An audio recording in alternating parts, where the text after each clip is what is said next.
CC, CEO, wanna change your life? Come see me, yo. I'ma teach you how to build up wealth for your family, not just for yourself. I'm a bestseller, a house flipper, a businesswoman, a go-getter, a big investor, a gold builder that could teach you to get richer like millions, baby. You really about to fill your savings. You about to have multiple streams to pass your children, baby. Let me teach you to get your credit on track in the long run. You'll make it all back at Catalyst and watch it all psychological black-owned firm, but we ain't all black. What's up, everybody? It's your girl, Constance Carter. Now, let me ask you a question. I know I came through really, really hyped because I was over there. The CEO for the change. I do that every time we do the intro. And boom, I'm already done. So let me ask you a question for everybody who be on here every day with me. How many of y'all know y'all know my song by heart? Yeah, it's CEO. Want to change the light? Come see. Who knows it? Who be jamming with it when it comes on? Yeah, it's CEO. Want to change the light? Come see me. Yeah. Who do that? Anybody like it? This song is, we did this song back in 2021. That is actually a full song by the ladies of Catalyst Real Estate Professional. So that is actually, let me see if I can find it, but that's actually the ladies from my office. We recorded that song at two of my offices. So I had two offices, one in Stockton, California, which was a beautiful office. It was on the water. It was great. And then we had one office that was in Sacramento, which was also a co-working space. It had an event venue. It was really dope as well. So actually, let me do this. I'm just going to show you a clip. I'm going to show you a clip of how it went. Okay. Anybody want to see it? Even if you're not interested, I'm going to show it to you anyway. And we're going to get to it, but hold on. Let me see. 222, we got you. It's called 222, we got you. And the way this came up is we used to, in my office, we would do these lives. We do these live summits. And I came up with this concept about what you need to get qualified for a home loan. And I said, you need your 2 years tax returns, 2 years bank statements, and 2 months pay stub, last two pay stubs. So those are the things that you need to start off with qualifying for a home loan. And so so that's what we used to say. We kind of coined that term 222. And one of my agents, Taisha, she used to do all kind of like little skits and stuff. It was really cool. And she was like, she did one like a skit, like her real estate with like it was a Friday theme and all this. So she was like, I want to do a rap. She was like, she asked me if I want to do it with her. So I said, yeah, y'all, my ass hijacked her whole rap. Like I became the director, the producer. I wrote some of the verses. Like I was like, and I felt so bad. I had to apologize to her afterwards because this is not even my idea, but I took her idea and I straight hijacked it because that's just what I do. But I invited some of the other women in the group within my organization to participate. So here's the actual video. Let me show y'all real quick.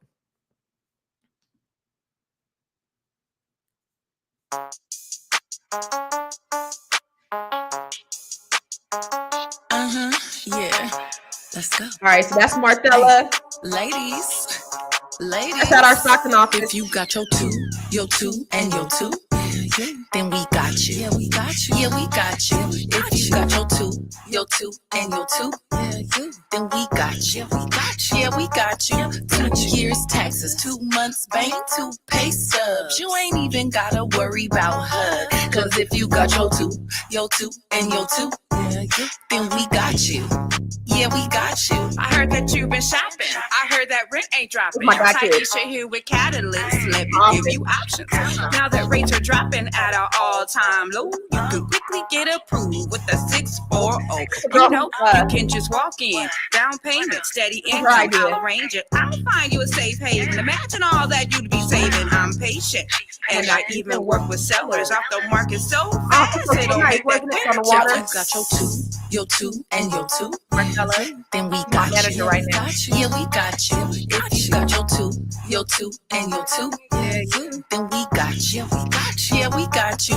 2 years taxes, 2 months bank, 2 pay stubs. You ain't even gotta worry about HUD. Cause if you got your two, and your two, then we got you. All right, Yeah, we got okay, you. Angela. From the valley to the bay to LA, I can list your house and have it sold in just a day.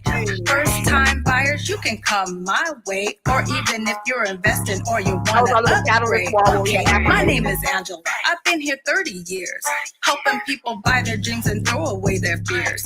Single moms, divorcees, vets, or you have an empty nest, you'll invest like a boss with acres like Rick Ross. If you got your two, and your two, yeah, then we got you. Yeah, we got you. Yeah, we got you. If you got your two, and your two, yeah, then we got you. Yeah, we got you. 2 years taxes, 2 months bank, 2 pay stubs. You ain't even gotta worry about HUD. Cause if you got your two, and your two, yeah, then we got you. Yeah, we got you. All right. So then my verse was coming on. And there's my verse. Yeah, it's see. So that's how that song was birthed. It was actually a song that we had inside of our group, which was it was totally cool. It was fun. We recorded at both of our offices. It was pretty cool. So anyway, I see y'all like our song, but that's what it was. That was the origins of the song. In any case, you already know every time I come live, I love to know who you are and where you are watching from. So I want you to talk back to me and talk black to me, y'all. Listen, where y'all watching from? I see who we got on here. We got Sunshine. Sunshine says she may not be able to join us, but we always want to give her a shout out because she's always watching and she's always putting her Black-owned business, Victory Village Wellness Center. They travel at no additional cost, y'all. So if you need laser, lipo, M-sculpt, red light therapy, sauna, detox, cosmetic, post-op care, lymphatic drainage treatment, see your girl. And she travels. So she goes from state to state. And then she said yesterday that she just signed a franchise agreement. So she's franchising her business. So people are moving and shaking. And I'm so proud of her. And I'm proud of the rest of you. I see Sophia from Stockton. Where is everybody else watching from? Oh, I see Booker. What's up, Booker? Always faithful. I appreciate you always tuning in and watching me, Booker. That's what's up. Thank you so much. All right, Black Lexicon. Black Lexicon normally listens to our Fly Nubian Money show, so he's listening to us this morning. Thank you. What's up, Alicia from San Antonio, Texas? I appreciate you. I appreciate that's our song. But again, that was from 2021, so it's like 4 years. You said, James Higgins, girl, you continue to keep my attention. Girl, I'm at work. Black knowledge is an essence. I love it. I appreciate you guys.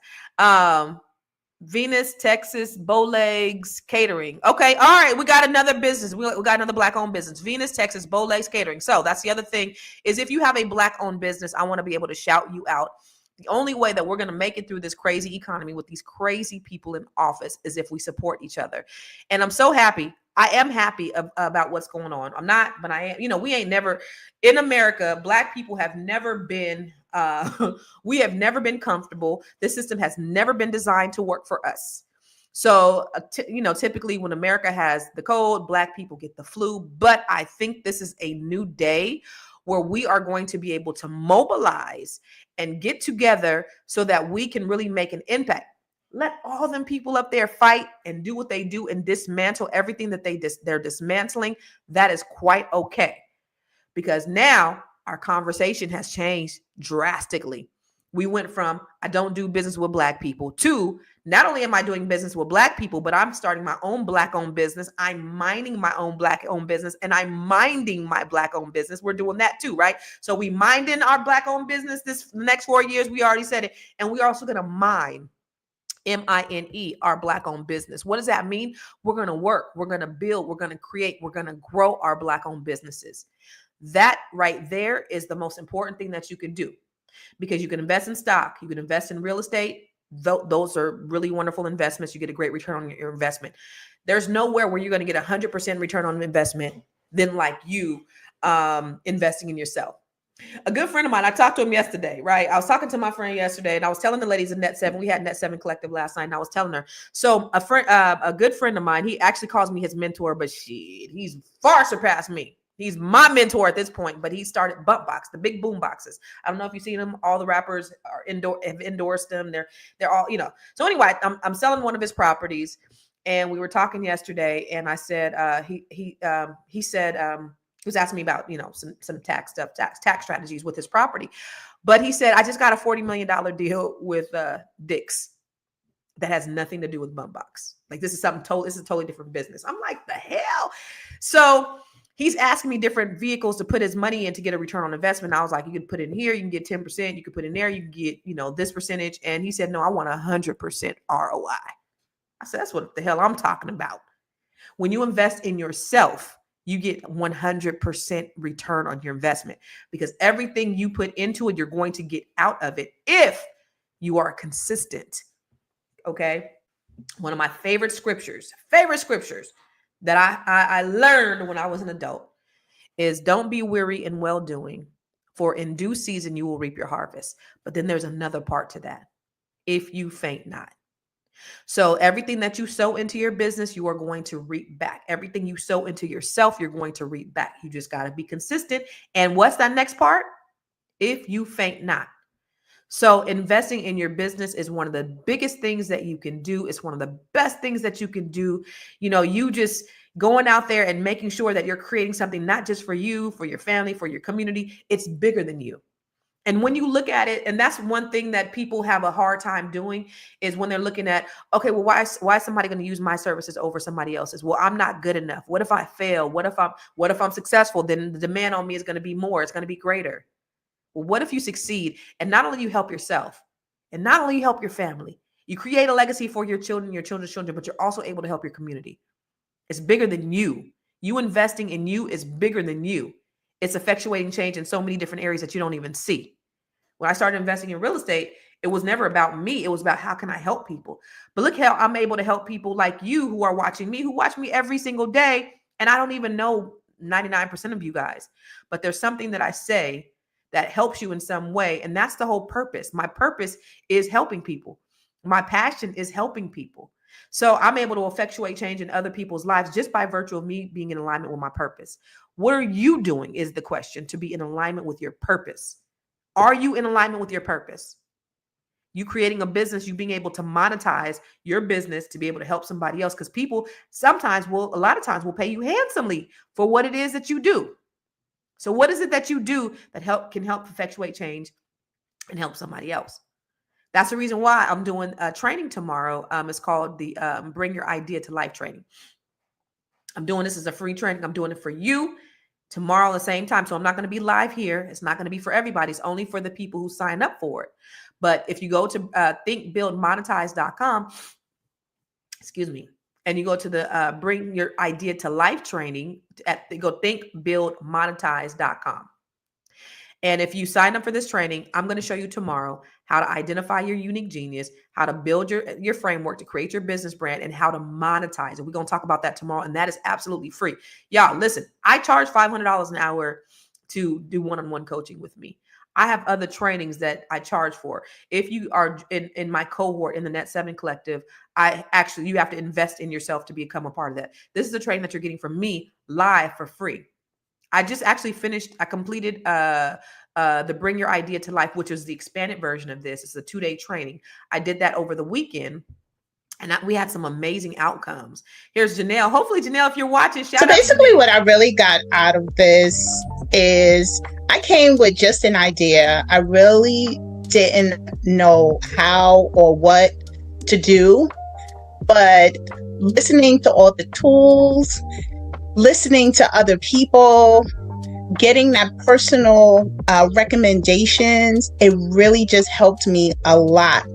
I walked away with not only knowing what I came in with, but what I was able to accomplish while I'm here in my next steps.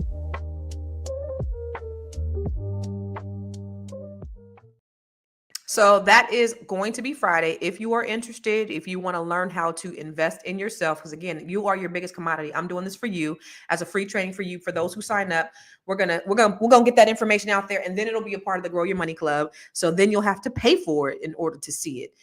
This presentation that we're doing tomorrow.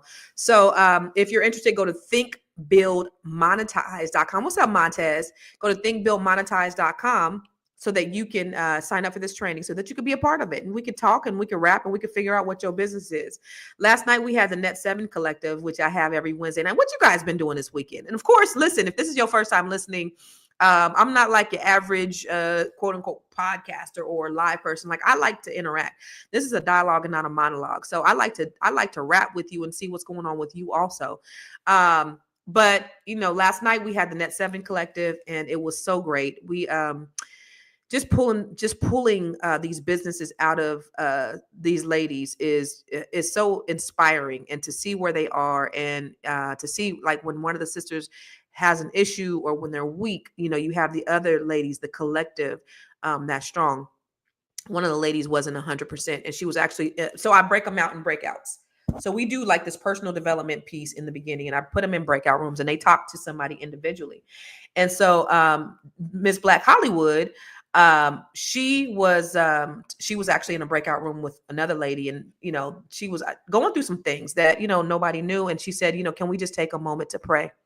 And that's what we did. We stopped what we were doing and we took a moment to pray for her. And what I didn't know was that she was having surgery today. Like, as we speak, she's having surgery right now. But just having that support of sisters. And one of the things that the young lady said, that is having surgery today, she said, I tend to isolate when I'm going through things. And I'm so glad that I didn't isolate. I'm so glad that I pushed myself to come on here, and she got the support. And that's what the Net 7 Collective is about. Is you have a group of women that are not just building wealth. They're not just, changing things for their family, but they're doing things for each other. It's iron sharpens iron in live, direct, in a real way. We are actually practicing collective economics in real time. And so that's the thing that I love about the Net 7 Collective. So if it's something, we're still taking potential people to be a part of the Net 7 Collective. I'm inspired by being the other women, and they inspire me. We inspire each other, and it's just a great community. I built something that I really, really needed. And so that's what the Net 7 Collective is. So if you're interested, go to net7bbs.com and fill out the form, and I will get a copy of the form. And then we can talk about it and see if you're a good fit. Everybody's not a good fit. Some people are, some people aren't, and that's okay. Sometimes it's a mutual thing that, you're not a good fit. I don't choose everybody. That's just the reality of it. And it's some type of elitist thing. It's just really what we need in the community for the synergy. And if your synergy doesn't match with what we have going on, because it's only positivity, it's only like, it's a safe space. And I have to make sure I protect the energy inside the room. April, who was on here yesterday, she said to me, I'm wrong. I was wrong in something. I was talking to her this morning. She's like, I was wrong about something. And I said, what? She was like, I hate to admit that I was wrong. Cause me and her, we get into these things and, I'm right. You right. I'm right. Whatever. You're right. I'm right. Anyway.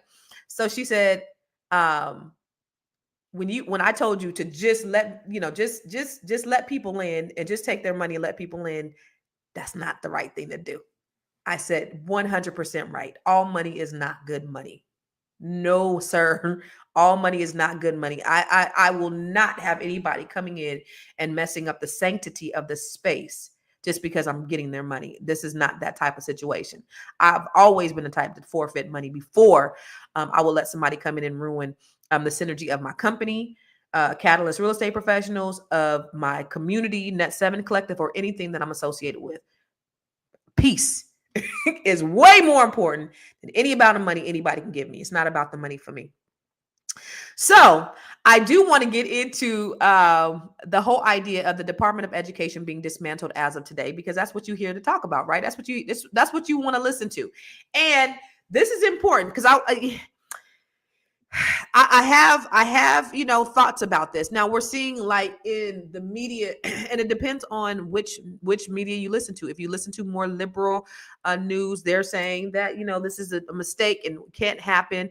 If you listen to conservative news, they're saying it absolutely needs to happen. I think there needs to be a balance in how we're talking about dismantling the Department of Education. That's going to be extremely important. What's happening with it? So I want to look at some pros and cons and give you some updates and how it's really affecting us. Okay. Black students are already struggling in underfunded schools. I have some statistics about Black kids. I think I put it in my notes. Where was it? Oh, actually, no. I actually have a graphic. Let me see. So what's happening to the kids in our schools? Let's talk about it. Disparities in discipline. This is extremely important. Black students are nearly twice as likely to be suspended without educational services as white students. Specifically, they are 3.8 times more likely to receive one or more out-of-school suspensions compared to their white counterparts. This is happening to our kids. I was in where I'm from in California, in Lodi School District. They did a study. And see, by them dismantling the Department of Education, we're not going to see these types of reporting, because there's not going to be any reporting reporting requirements that they're going to have in these schools. But let me see. There was some other statistics that I had in here too. Let's see. Where is it? Here we go. I should have put this on graphics. All right. So higher suspension rate. So in Lodi School District, they did a study that Black students were 15 times. This said 3.8 times percent more likely that their Black students are 15.8 in this school district when they did a study to get suspended for issues that are similar to their white counterparts. Same as in the criminal justice system, 15% more likely. So there's absolutely some racial disparities. Schools with majority Black student populations often receive less funding. Now, in my TED Talk, I talked about that. White schools receive $2.3 billion, $3.2 billion more in funding than Black schools. Now, they're not performing better because they're smarter. It's because they have access to more resources. We know that, right? But then when you get into the college level, the collegiate level, they're not letting Black kids in these schools because they're not performing. And we know that these tests are racially biased because they don't have the resources to be able to teach the kids adequately and efficiently. So we have these higher suspension rates. We have lack of Black teachers. I think I have a thing in here. While Black students constitute 15% of public school enrollment, only 6.1% of teachers are Black, with Black males comprising less than 1.3% of the workforce. Now, I am so fortunate, y'all. When I was in California, my kids had never had a Black teacher ever in life, ever had any Black teacher. And a Black male teacher, fuck out of here, ever. My kids now have nothing but Black teachers, Black men, Black women. I love it. They're able to see men that are teaching them in a positive light. Principals Black. They're getting on them. They call my kids' school the Mecca of excellence. They make sure that they get on their little Black behinds to make sure that they have a vested interest. When you have kids that look like you have more of a vested interest in what these children are doing. I love that. I'm so happy. My kids have financial literacy, which they've never had. In California, they have that, which that's my youngest son's favorite subject is financial literacy. They have things, my son's in computer science, and all these creative things that are absolutely fantastic that my children get to take advantage of. And they're here and they have all Black teachers. Love that. It was a culture shock for my kids. I ain't gonna lie. Because you come from a situation where there are less than 1% or maybe 1 to 3% Black kids. And now that's all you see. And it's so funny because when I drop them off, I can't, when my kids go into the sea of children, I can't tell them apart from everybody else because they all wear uniforms. They all got, the dreads and all that stuff. The other thing is there's lower expectation and bias from the teachers. Y'all, if you've ever heard me talk about this is when I used to have to ride my kids' teachers. And this is why parental advocacy is so important. When my children were in elementary school, look at the conspiracy. Read the book, The Conspiracy to Destroy Black Boys by Joanna Kunjunfu. It's a very real thing. It starts in elementary school, where they are intentionally biasing, penalizing, suspending, expelling our children at astronomical rates for the same thing that white kids do. They do this to our kids. So they have lower expectations and biases. So y'all, when my son was in, and this, they only did this to my oldest son because he was the oldest. They didn't know who his mama was. They didn't know that his parents were engaged and involved. And so once they figured that part out, they left my kids alone. So by the time my other kids came up, because they're all 2 years apart, my boys are all 2 years apart, they had no problems because I had already set the foundation and set the standard for what I expected out of these teachers when it came to my kids. So when my son was in the 3rd grade, I think the teacher tells me while we're in a parent-teacher conference, I think you should get him checked for ADHD. Okay. In my mind, he was totally fine. Now, he may have been on that spectrum, but in my mind, which he wasn't, he's never been tested. He's never had any problems. My son he would get up, walk around class because she allowed him to. But I looked at it this way. If he was 8, my other one was 6, my other one was 4. My 4-year-old was a terror at the house. He would run around crying, making noise, blah, blah, whatever. My son was still able to sit there and do his homework and concentrate with all this stuff going around. This is what my thought was at the time. This boy is over here able to function and operate in all this chaos. There ain't nothing wrong with this kid. You just don't know how to control your classroom. So I said, okay, I'll consider it. She said, maybe you should get him checked. I said, I'll consider it. And then a few weeks later, my son was talking, because when I tell you that one right there, I was just talking about him to somebody. He is the talker. He talks. He used to talk. And my middle son would be like, Warren, shut up, please. I can't think, because he used to just talk so much. And so he was talking. And the teacher got up and said, when is your mom going to take you to the doctor, in front of everybody? Yo, when I got through with that lady, she had nothing. She never did anything like that again, of course. And I mean, she was definitely afraid of me, and she changed her whole outlook, attitude, and everything else. Because I got everybody in it. I got everybody together in that office. I got them all gathered in that office. The principal, the vice principal, and that teacher. Never had to worry about that again. Because when they know that you are engaged and you're a present parent, they are less likely going to do certain things and treat your children a certain way. They're also a disproportionate placement in special education for our Black boys. I don't know if you knew that. Jawanza Kunjunifu talks about that in his book. We have lack of advancement in these schools that are underfunded. There's lack of advancement to AP classes and STEM classes. And even if they are AP, they're not putting them in these classes. I think I told you I had scored the highest in my school in the standardized test, but they never put me in the AP classes. And this was in junior high. This was in junior high or elementary school. Then you have the cultural erasure of Black history. Well, they wasn't teaching to write Black history anyway. So F all what they was talking about. They wasn't giving us real Black history. So, throw that out the window. And then there's mental health and trauma support deficiencies that they don't have.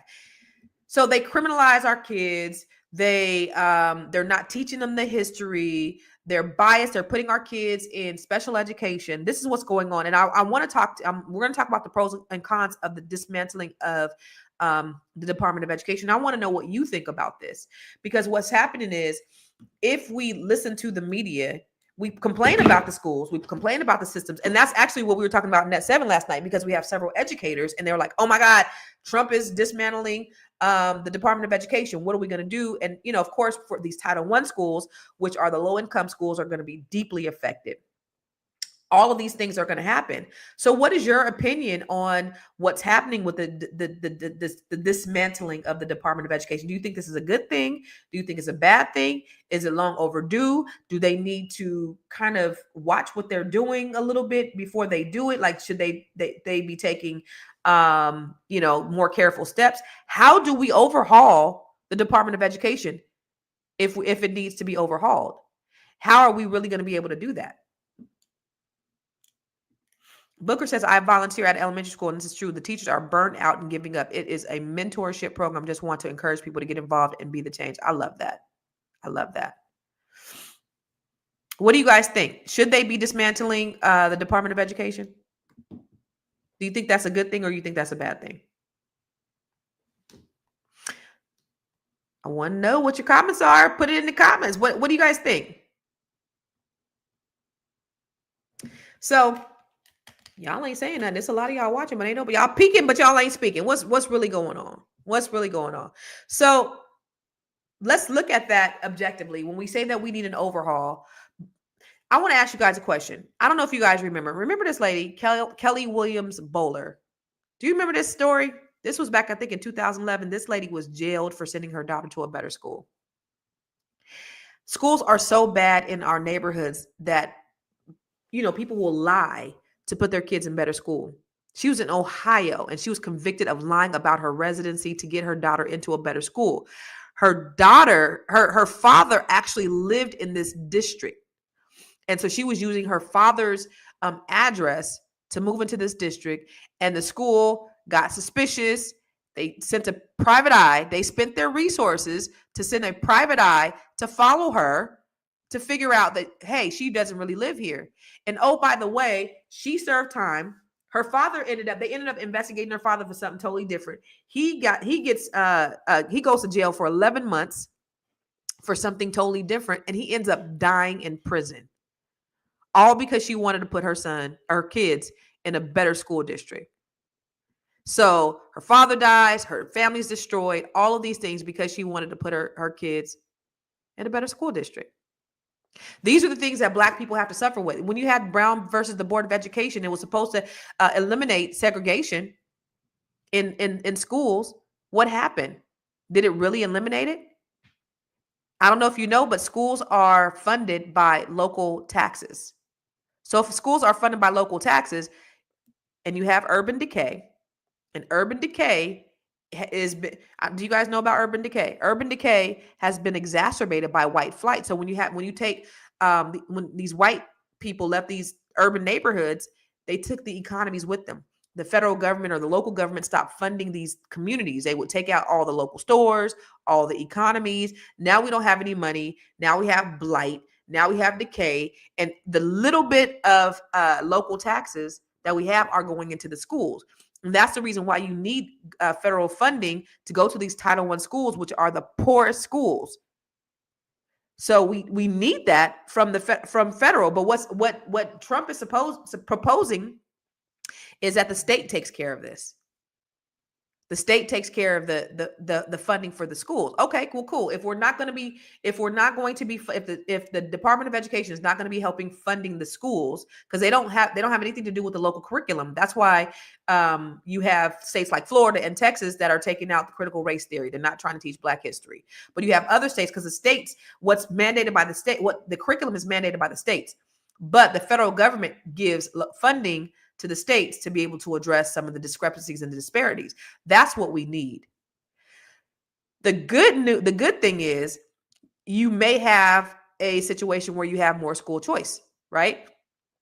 So if you have more school choice, the state takes over. We can see more charter schools, even more Afrocentric schools, more Black-led education that actually reflects our history and our culture. That's a positivity that can come out of the dismantling of the Department of Education. We can see less federal red tape, because if some believe that education should be local, so communities can have more say over the curriculum than what the government says, the state says, right? There might be more entrepreneurial opportunities. Black educators and investors could build more private schools, online academies, and tutoring programs to fill in the gap. Let's look at what the opportunities are, okay? But if we look at the cons of the Department of Education being dismantled, again, the funding, you're taking away the funding from the most vulnerable communities, the most needed communities. You may have more inequality. Red states may cut funding, leaving Black schools worse off. That very well may happen. States like Mississippi, it's a red state. They vote against their own best interest, but then they may cut off the funding in those areas where we see a majority of Black kids. Might be more segregation. I don't know. It might make it harder for Black students to access better education. The biggest thing I think, though, is the HBCUs being at risk, right? Because HBCUs are actually, you get help from Pell Grants and funding from the government. That could all go away. HBCUs, between 1976 and 2022, Black student enrollment at HBCUs increased by 15%. However, during the same period, enrollment of students from other racial or ethnic backgrounds at HBCUs grew by 117%. Consequently, the proportion of Black students at HBCUs decreased from 85% to 76%. Crazy. But here's the thing. Black students who begin their higher education at HBCUs are 40% more likely to earn bachelor degrees than those who don't attend HBCUs. Now, we talked about a few weeks ago about how all of these judges, I still got it. 40% of members of Congress come from HBCUs. 40% of Black engineers come from HBCUs. 50% of Black lawyers come from HBCUs. And 80% of Black judges come from HBCUs. These are very necessary. So what happens if funding gets cut off from HBCUs? What do? We need more Black-led educational initiatives. We need more community-funded charter schools so that maybe more Afrocentric charter schools. Maybe Dr. Umar will finally come up with his charter school. Who knows? The biggest thing I think for us Black people is we got to teach financial literacy at home. If student loans become harder to get, which if the Department of Education cuts the funding, they will, we got to figure out how to teach our kids to build wealth early. That means they need to be investing in stock, in real estate, in entrepreneurship, and not depending on the government. Remember, Black women are the biggest benefactors of the student loans. We have the highest amount of student loan debt. So what is this going to do? What is the opportunities that we see here? What are the opportunities? Does anybody know? Let me see. We have a whole WWE wife in charge of education. Nothing good could come from. Oh my God. We need to revisit and redesign schools. Okay. Let me see. What else? What else we got? Somebody said my grandson goes to a charter school and he's 6. I was so glad to see a Black male principal. That's amazing. He said he would do this. So how can we combat this? And those are the things, Pressure Point, that we have to do. We have to look at these. This is an opportunity. We always got to look at this as an opportunity. Okay. So this is not just us saying, okay, laying down. What are we going to do? Teach. We got to support school choice, but on our terms. Okay. So 5 things we can do today. Support school choice, but on our terms. We got to invest in our own schools and our own programs. We have to fight. So we can't, gone are the days, y'all, where we depending on the government for anything. This is what they're letting us know, that we cannot depend on the government for anything. So gone are the days that we have to depend on the government. Okay. We got to fight for HBCU funding. We need to put pressure on the state governments to keep funding our HBCUs or create new funding programs for Black colleges. We have to teach financial literacy at home. You guys are learning financial literacy here. Hopefully you're investing in yourself. And that's the reason why I have the Grow Your Money Club, so that I can teach you how you can have financial literacy, because it's important that not only are you learning, but you are sharing. That's the great thing about the Net 70 Collective and the Grow Your Money Club. I always teach, yes, learn. Don't be just hearers of the word, be doers of the word, but also you have to share it. Let me tell you about the Grow Your Money Club really quick before I finish the rest of them. Have you joined the Grow Your Money Club yet? If not, why not? The Grow Your Money Club is a comprehensive program designed to take you through the complete wealth building journey. We don't just offer random courses, we guide you along a clear path, starting with fixing your credit and becoming a certified credit expert, to building your business, increasing your cash flow, diversifying your portfolio, and ultimately letting your money work for you. With over 30 trainings designed to increase your net worth, you get to either purchase the trainings individually or go through the 12-month roadmap. Here are just a few of the courses. From campus to cash flows. This is teaching your children to become real estate investors. The wealth map training shows you how to eliminate your debt, increase your credit, and diversify your revenue streams. You can learn to write your book using ChatGPT. Learn how to build your online community. What about 8 ways to make money using AI? Oh, and here's 7 online revenue streams to fund your $1 million dream. How about learning how to purchase tax deeds or land banks? What about getting started in government contracting? If you're a rookie, the Real Estate for Rookies training has everything you need. The Business Blueprint training will help you build your business foundation, get business credit, get business funding, and learn how to pay yourself so that you can scale your business to the next level. Or perhaps you want to create jaw-dropping video content using CapCut, Midjourney, and ChatGPT. There are so many trainings and master classes within the Grow Your Money Club, and I also drop 1 new training per month. You do not want to miss out on this opportunity to invest in yourself, because guess what? You are your biggest commodity. You are your biggest investment. Join the Grow Your Money Club today.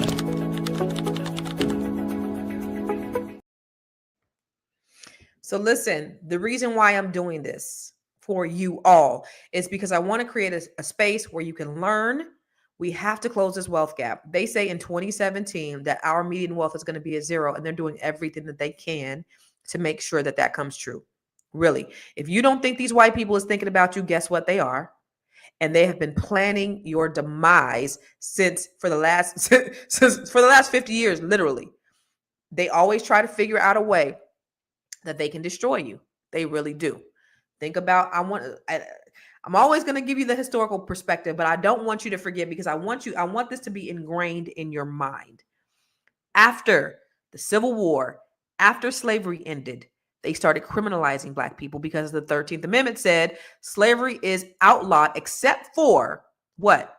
In the instance of prison. So they started criminalizing specifically Black men.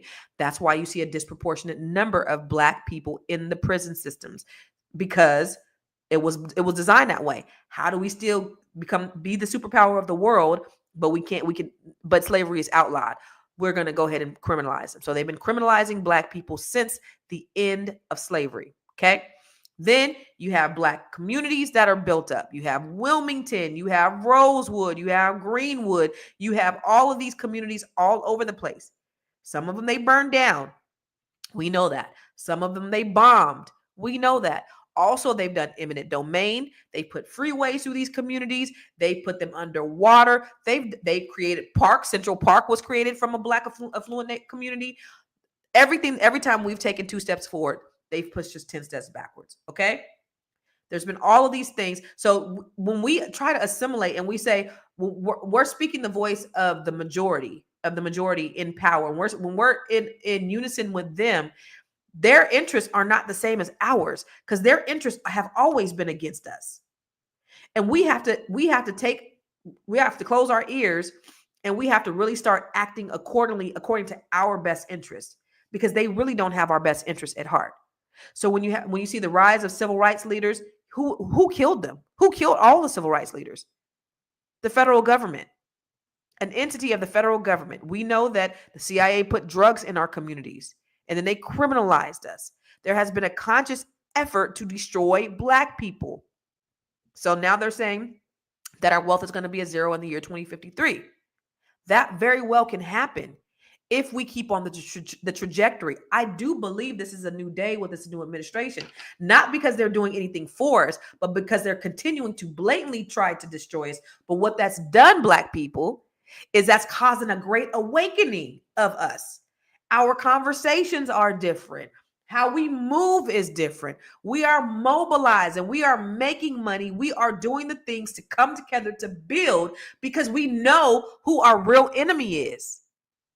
We know they're not pretending like they are our ally anymore. They are very loud with their disdain for who we are, and we ain't even bothering them. We just want to live in peace and harmony. We want to love on our families. We want to build. We want to have something great. We want to create legacies for our children. That's all we want to do. But here they are plotting our demise, y'all. That's what they're doing. They are plotting our demise. And I'm so glad that now we see it in real time. They can no longer hide this. Okay? They can no longer throw rocks and hide their hands. We see it. We got Project 2025. It's all over the internet. All the information is out there. So we're thinking differently. We're moving differently. We're living different. Our conversations are different. We're trying to enhance our communities. I see Black people unifying like never before. This is another common goal that we can unify on.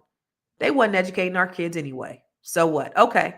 So we got to educate our kids. They weren't teaching us. What did we learn in school about history, Black history? We learned about Martin Luther King. We learned about Rosa Parks, and we learned that we were slaves, and that's it. We don't learn real history. On my page, on my Constance Carter business page, I started doing a Black History Spotlight in February for Black History Month. So now I'm doing it like I'm going to do like once a week or twice a week, right? So this is Women's History Month. I'll be showcasing Black women. But the amount, just me in researching Black history, that they will never teach you in school. The things that I've learned that I'm sharing is crazy.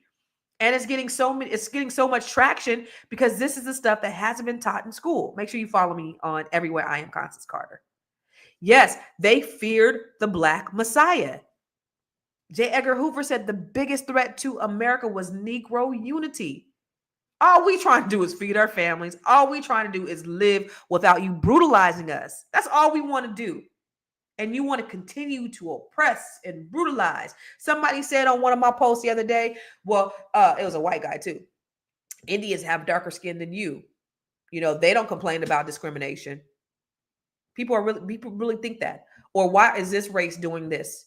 I said, how dare you come on my page and you try to compare us to somebody who has not had any of the same experiences that we've had. Get your ass up off my page with this bullshit.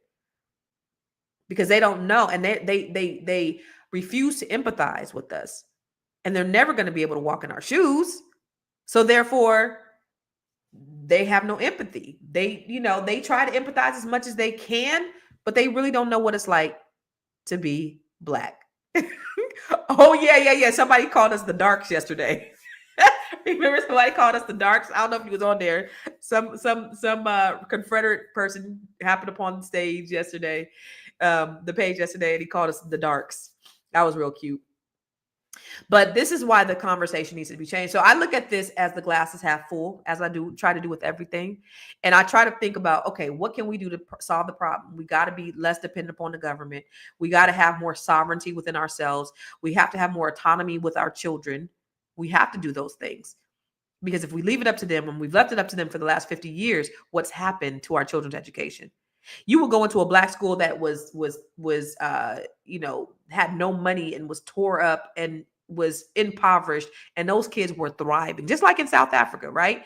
When you go to South Africa and you see those kids that are in schools on them dirt roads and them dirt clay classrooms, those kids are learning because they had to, because their administrators cared about them.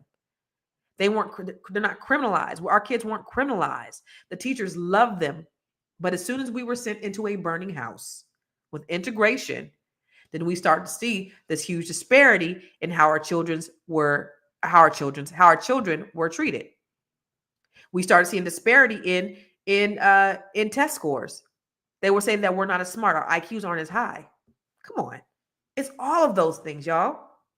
All of those things are contributing factors. So we have to take control of our narrative. We got to control our own narrative when it comes to our children, when it comes to our life. We got to stop depending on the government. That's where I'm at. Where y'all at?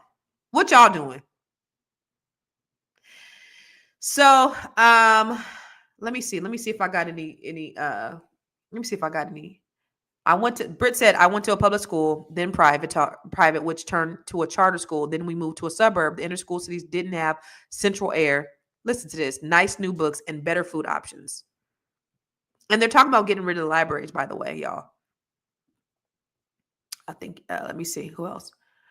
We all need to grow food and teach the kids about growing food when they're young. That's real. If we can pay for football and basketball camps, peace in the world, you stepping on toes now. Now you getting into the business. Some of those funds to Black education. Oh, now you stepping on, now you talking about accountability. What you doing here? What are we doing? Okay. Let's see. Let me see what else. I live in Ohio as well. It's true as well. Over the years that they took away after school programs, even closed down schools that had too many Black students that were good at athletics. So what good was the Department of Education for our children anyway? Again, we got to stop taking on their rhetoric. These are white people problems. These ain't black people problems. Yes, we have issues tied into that, and there's black educators that are losing their jobs, and these Title I schools. I have some of the ladies inside Net 7 Collective who teach at Title I schools. This is important.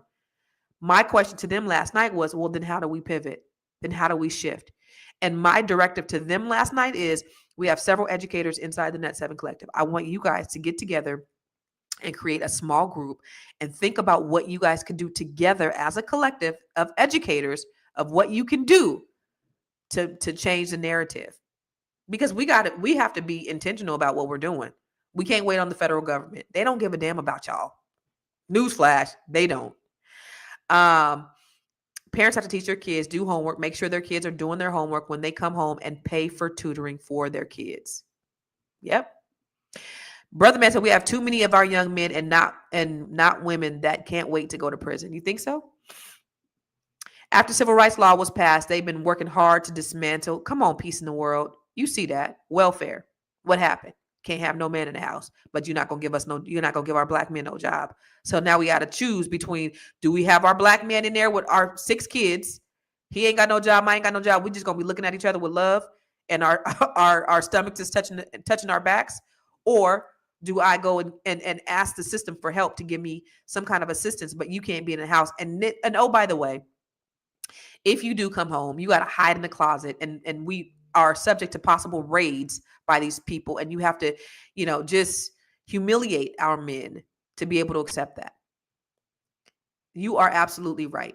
After the civil rights, peace in the world, they've been working hard to dismantle the black family. If you don't believe me, all you got to do is Google is your best friend. Chat GPT, bro. For real. Parents need to make sure their kids are able to read and do math. Yep. Here's the thing too. I'm glad you said that. No matter if you go to a school that has more funding or less funding, parental involvement is the biggest differentiator when it comes to that. The government is not hiding their true intentions anymore. Education is our black messiah, the knowledge. Yes, James.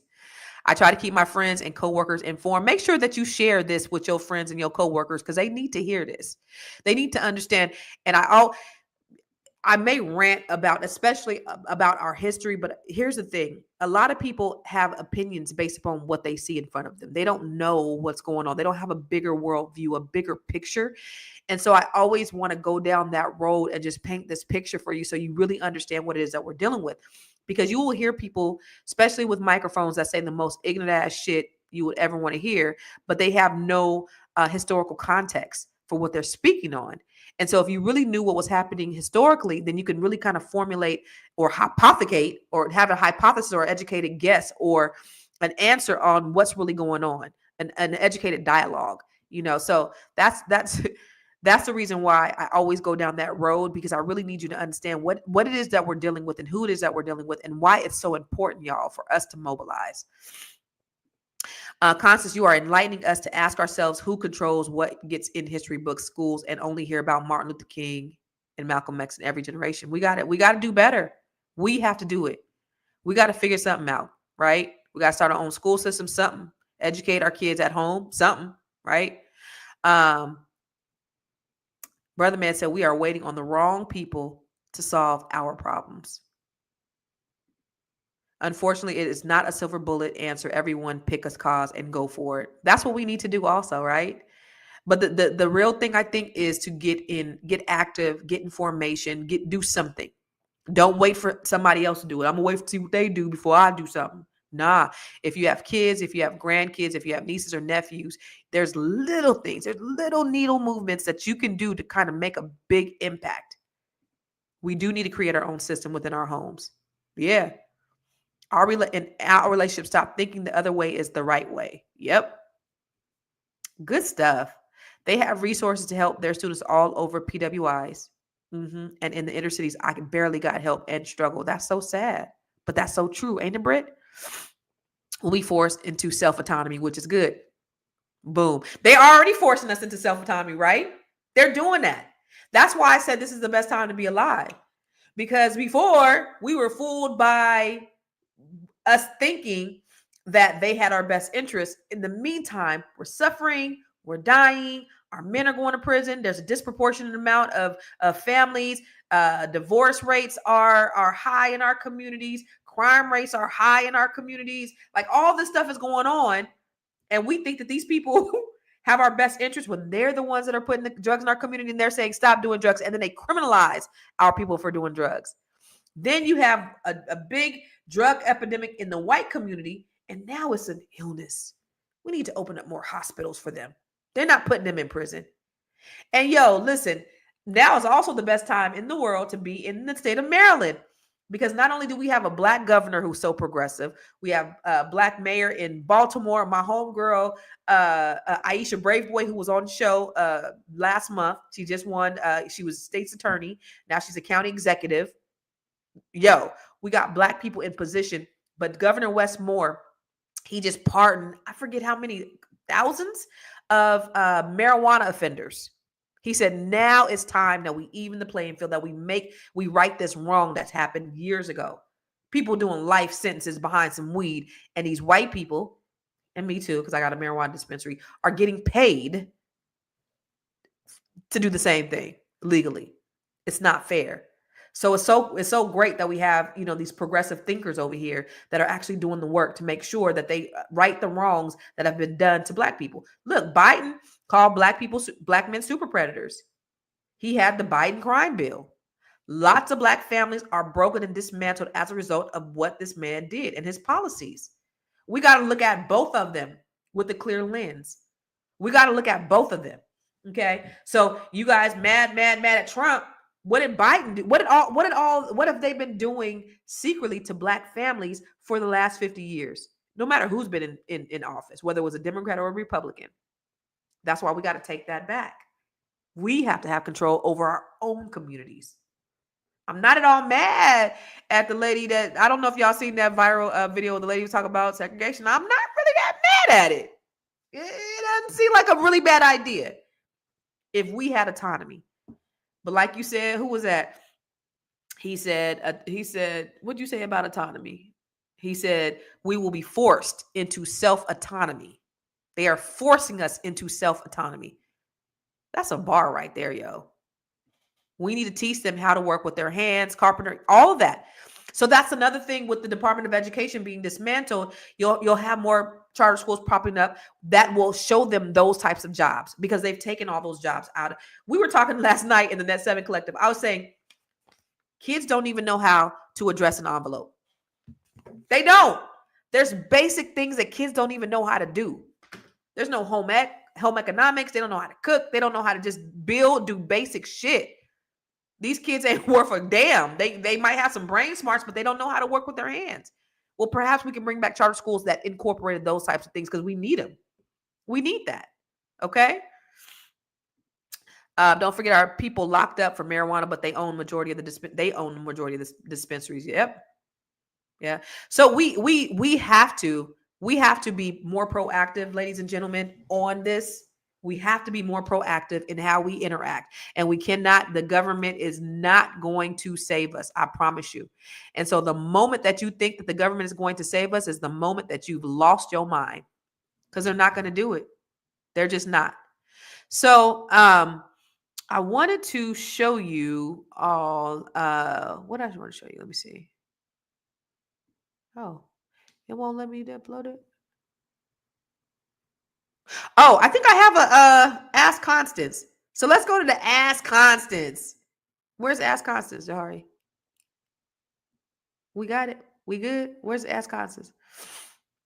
Ask Constance. Okay. What's my Ask Constance question? How important is it? Oh, okay. Let's put this on the banner. Let's put this here. How important is it? How important is a financial plan in a marriage, and should people do a prenup? Ooh-wee. Okay, what if you don't have a prenup and you have a postnup? Okay, how important is a financial plan in a marriage, and should people do a prenup? Financial plan is extremely important. That's the reason why you shouldn't get married before your prefrontal cortex is developed, first of all. And, young people, I discourage, my generation, I got married at like 22 or 23. And it was encouraged by my parents because my parents, they started having children and starting their family younger. What I'm encouraging my children to do is just wait until they're more established financially. The boys, wait until you're able to take care of a family before you try to even think about getting married. My daughter, make sure you got your stuff together before you even think about getting married. Having a financial plan in marriage is extremely important. Should you do a prenup? Well, that all depends on the person. That all depends on the situation, really, because you don't get married thinking that you're going to get a divorce, right? You're getting married thinking that you're going to be married for the rest of your life. So it's like, okay, this is my exit strategy in the event that it doesn't work out. I have a friend who just got married. Well, she didn't just got married. She got married 8 years ago, and divorced. I think that maybe about 2 years ago they had a prenup, and it ended up working out for him because, she was able to leave with what she came with and he was able to leave with what he came with. And it was a win-win for everybody. They thought that they were going to be married forever, but it was something that protected the both of them and both of their interests. Unfortunately, like 6 months after they divorced, he died. So if she'd have waited, she'd have held on 6 more months. She would have got everything. That's bad. But I would say definitely before you sit down and say, I do, please know what's going on. Know this sister's credit score. Know how much money this brother makes. And you should share money, right? It's okay for him to have his own money. It's okay for her to have her own money. But you also should have a place where you have both of your money in one pot where you're sharing, the bills. So I think that financial planning is one of the most important things because I think 80-90% of marriages go through divorce because of financial issues. So if you don't know what you're getting into up front, then it could be actually devastating to your marriage. So you definitely need to do that. Have those conversations about it. What do y'all think? Y'all think you should?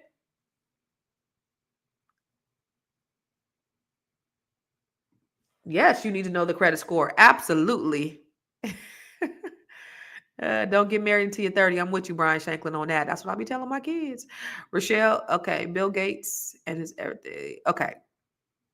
Oh, here we go again. Brian Shanklin and your bullshit. Yeah. The reason why I said that, let me show you what this ninja said. Stop talking about his president. Yes, you need to know their credit score. Please. Peace in the world said, I think marriage is obsolete. I will tell you, when I came out of my marriage, that was the last thing in the world that I wanted to do. And even now, when people be like, oh, you want to get married? I'd be like, ugh. That still brings me a little bit of an anxiety. But I think if you have someone that you can kind of just I don't even know what that looks like, lay your burdens down and you can rely and depend on somebody. What a beautiful thing. What a beautiful thing. Karen said, a financial plan is very important. I don't think people need a prenup unless you have substantial wealth. That may be it. Black people need to start teaching our own children. The Board of Education doesn't benefit Black children. We need to develop more education and tutoring programs teaching our children. You know what's so funny is there are a lot of people out there who just listen to rhetoric that comes on. And I think a lot of us are guilty of doing the same thing. Just a lot of rhetoric that's out there that, they just they don't believe in facts. And so I was watching this video yesterday, this young white guy, and he's really smart. He's really intelligent. His name is Dean. But this is kind of indicative of what we see with a lot of uneducated people who are in those rural areas who probably will have control over what happens with the education of our people. Watch this. All you do is spew facts because you think that trumps what's happened to me in my life. I spew facts. All you do is spew facts. That's all you do. I like you a little bit more now. Yeah, facts like statistics. Shit you've read in an article. Is he meaning? Is he meaning? You have no idea how the actual effect it has on the American people. Is he meaning to say sitting in office all day trying to debate people? Is he meaning to say this, bud? I am meaning to say this. All you do all day is read articles and get statistics so you can debate people and smile while you debate it because you think you're better, which you're not. I don't think I'm better than you. I just think I'm smarter than you. You're not. Just because you read statistics all day doesn't mean you're smarter. Just because you read statistics all day doesn't mean you're smarter. Okay. And that's a fucking liberal thing to say. Okay. All right. Just because you read statistics doesn't mean you're smarter. Education does not make you more intelligent. I couldn't disagree more. Education doesn't make you intelligent. You learn things so you have more knowledge. That's it. But that doesn't make you smarter. Are you sure that you want to defend that premise that education doesn't make you more intelligent? It doesn't, because I know a lot of people that that went to college that I know more than them. Just because you went to college for 4 years and studied how to teach kids doesn't mean you know more than me. Well, I never specified traditional or institutional education. You're talking to a college dropout. Okay. I couldn't agree more that for some people, the way in which institutions of education would present information is not conducive towards, like the highest level of intelligence or retaining of information. Okay. But I'm merely arguing education of any form can make one more intelligent. I guess it's partially true. Right. It is partially true that education can make one more intelligent. So when you try to critique me by saying that I educate myself all day, then I come on live to spew facts, I look at you and I think to myself, what the hell is this guy saying? Because you're educated and you spit facts, you think, what? Huh? This is why the American education system is broken, y'all, because you have people that actually think like this. This is why we need an overhaul and a revamp of the Department of Education. So what do you guys think? I want your opinions. What do you think about the dismantling of the Department of Education? Do you think this is a real question? I'm not asking rhetorically, but do you think this is a good thing or do you think this is a bad thing? And if you think it's a bad thing, I want to know why you think it's a bad thing. And if you think it's a good thing, I want to know why you think it's a good thing. And then after that, I want you to go do your research and see what you could do to kind of change things around. So if you think it's a good thing, why is it a good thing? If you think Jimmy Crack Corn, if you think it's a bad thing, why do you think it's a bad thing? So that's what I'm interested in knowing from you. In the meantime, because y'all take forever to put in these comments. Brian Shanklin said facts. Nobody respects marriage in society, which is truly about legacy and wealth. Husband and wife working together as one union, not about getting half in a divorce, court, or so prenup and marriage paperwork. That is the thing, President 48th United States. The reason why another contributing factor to the wealth gap is black marriage rates are lower than everybody else's. The reason why the Asians have such a high net worth is because they have two people in their homes for the most part, because they have a higher marriage rate. And so that contributes to the fact that our net worth, our household income is lower than everybody else's because we're doing it with one single parent. And that's just the reality of it. And that's the unfortunate thing. Jasmine said LeBron school students failing in math opens a deeper conversation. Constance, was the LeBron James school linked to the Department of Education curriculum? That's a good question. I don't know. I'll have to Google that. Thank you for that. Liz Harris said the DOE needs, put her comment up. The DOE needs an overhaul for obvious reasons. The way they're going about it is problematic. Okay, I can dig it. I dig that too.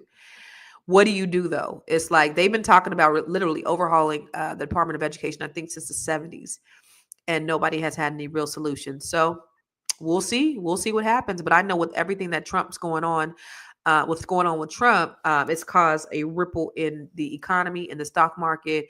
You know, we have recession looming in the air. We have inflation still growing. We have tariffs. We have, possible taxes increasing. So, all of these things that are going on, I don't know if they expected all this stuff to happen. Trump said the eggs were going to be lowered on day one. We day 68 or something like that. The eggs ain't lower. So it's just a lot going on. But the biggest thing, black people, is we have to be ready for whatever.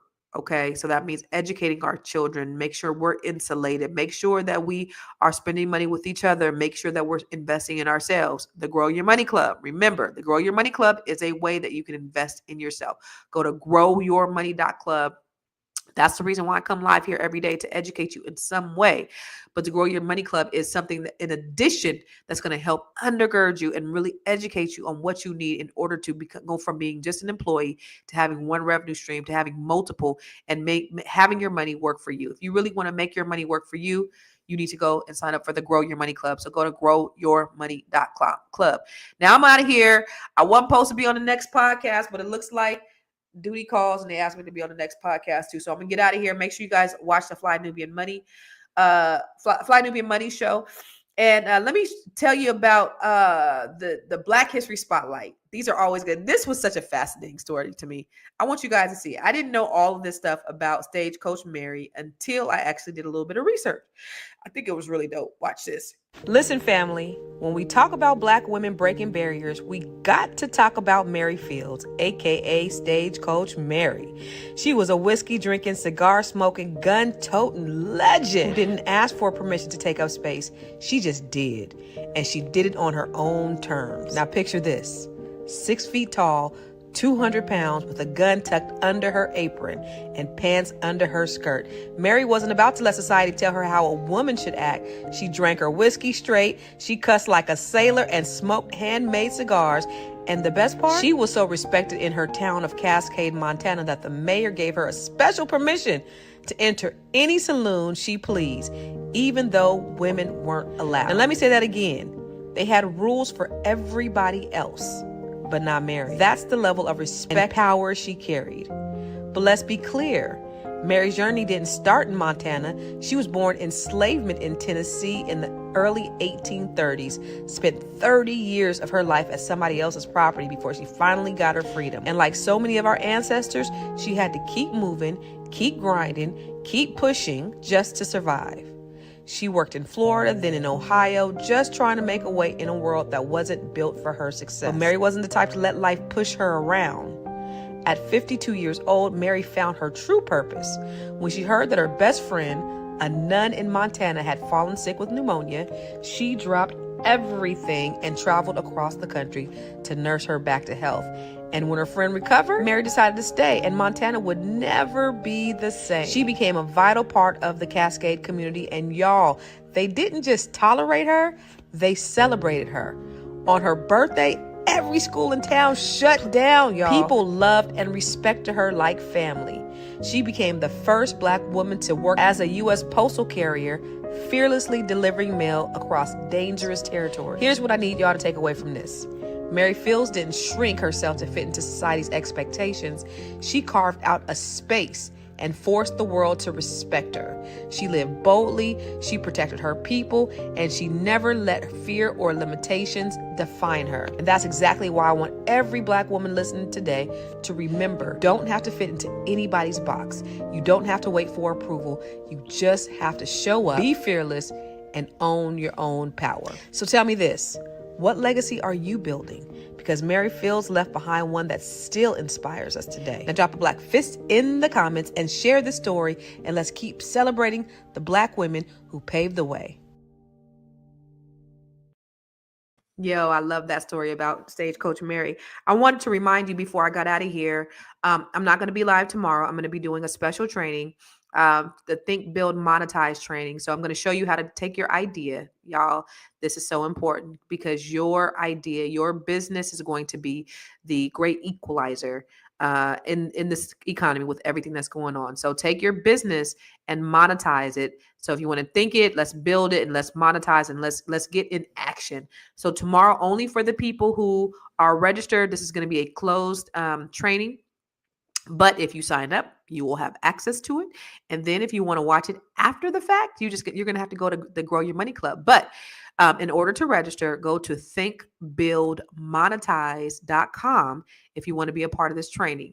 And I can't wait to see you. Now, I just did. So this is the intro to the Bring Your Idea to Life training, which I just had one. I just did one over the weekend, which was amazing. And I had a few folks that just shared how they felt about the training, because they came with an idea. They left with the business. Watch this. Hi, I must say that this training has been an absolute blessing to me. Constance has made me awake in ways that I never thought. She has pulled out things for me that I didn't want to be pulled out. I think she has, even though she doesn't say it's a gift, I think she has a gift whereas she can see something in us that we may not be able to see in ourselves. And she doesn't stop until she pulls it out of me. She wants the best. I believe in her teaching. And I think she makes sure that you don't settle for less than the best. When she comes with her all, and you can genuinely feel her sincerity and her speaking to you and her teaching you. And she wants you to not just accept for mediocre. I thank her for making me see that, yes, my business vision is possible. The sky is the limit. And if my mind is made up, then what's stopping me? Nothing can stop me other than Linda. If God is with me, who can be against me? I am determined to make my business flourish and be what it should be. And it's all because Constance was willing to take the time to have this training. I can even take it again. I am so elated and excited about what she has done for me as a person. It is the best workshop I've ever been to. And I thank her for being determined to pull out of us what she knew that's in us because of what's in her and because of where she has been. So because of her journey, I am now here able to sit and speak with her and look to be a better person on my journey and to help somebody else along the way. Thank you, Constance. From the bottom of my heart, I thank you. So every time I do a training, I take it very serious. I make sure that, I sit still and I meditate and I get what I need so that I can give what I need. Your development, your learning is extremely important to me. I don't take it haphazardly. I don't come on here just talking cold off the cuff and all that stuff. I'm very intentional about when I'm teaching people, and people can feel it. People know it. So just know that anything that you do with me, it's going to come from my experience, because I have experience. I've lost a lot of money. I've made a lot of money, but it's also going to come from a place of me really wanting the best for you. And that's what I do. That's what I put that inside. I put that love inside every single one of my trainings. And we had both men and women in this training. I didn't get a chance to do the testimonial from the men, but we have everybody. So it's not just for women. To bring your idea to life is not just for women. So this is for women and men. So if you are interested, go to thinkbuildmonetize.com so you can get registered. And instead of coming here tomorrow, I'm not going to be live, but I will be teaching this class tomorrow at the same time, same bat channel. I appreciate you guys for rocking with me as you always do. So faithful. I appreciate you. I'm going to see you on Monday, I guess, at this point. Okay. I'll talk to you soon. Wait, where's my, oh, there it is.